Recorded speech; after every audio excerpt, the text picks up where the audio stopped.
Hey folks, Pop LaCork here. This is something a little different than I usually do, sort of a public service announcement. Found this in my email from Maryland State Police. Um, if you find this informative and you appreciate the efforts we put out here, please like, share, and subscribe to the channel. It really helps us out. Police, apparently, everyone who has an email address with Maryland State Police gets updates when there are changes in the firearms laws. And that's what this is about. So this is dated from MSP, dated May 2nd. This has to do with firearms laws that go into effect on June 1, 2024. So I'm going to read through this quickly. In accordance with public safety article, blah, blah, blah, Maryland Department of State Police providing following summary of each new law change. So I suggest if you suspect any of these affect you, then you should dig more deeply on your own.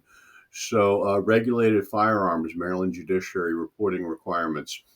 The bill repeals the requirement for the Maryland State Commission on Criminal Sentencing Policy to report to the Governor and General Assembly by October 1, 2024, and each October thereafter on the number of charges, convictions, and sentences for violations of 4-203 of the criminal law article, wearing, carrying, and transporting a handgun, and public safety article, restrictions on possessing of regulated firearms, and instead requires the Maryland Judiciary by October 1, 2024, and each October thereafter to report the same information.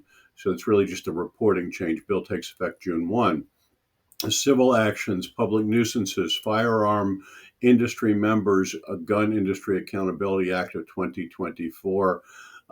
This bill prohibits a firearm industry member from knowingly creating, maintaining, or contributing to harm to the public through the sale, manufacture, distribution, importation, or marketing of a firearm related product by engaging in conduct that is unlawful or unreasonable under the totality of the circumstances.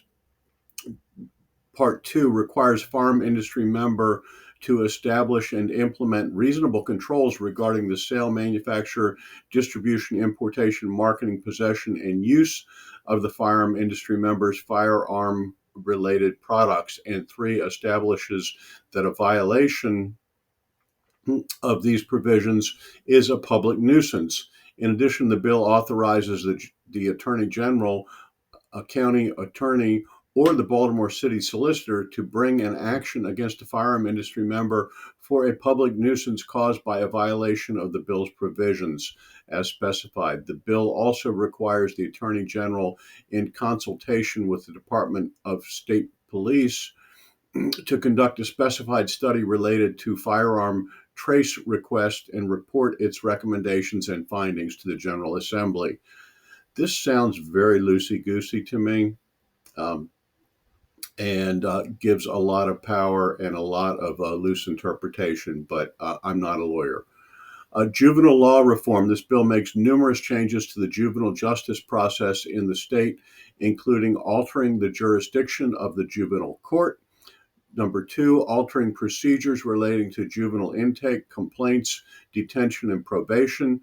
3, repealing provisions related to the State Advisory Board for Juvenile Services. 4, altering provisions relating to the Commission on Juvenile Justice Reform and emerging and best practices. And 5, altering reporting requirements for the Juvenile Justice Monitoring Unit, JJMU, the Governor's Office of Crime Prevention and Policy, and the Department of Juvenile Services. The bill also prohibits registered juvenile sex offenders from entering onto places for education as specified. Additionally, the bill codifies the Governor's Office for Children and a children's cabinet to be administered by the Governor's Office for Children. As noted, most of the bill's provisions that contain firearm-related topics take effect November 1, 2024. However, provisions related to JJMU, the Commission, and the annual report by GOCPP take effect on June 1.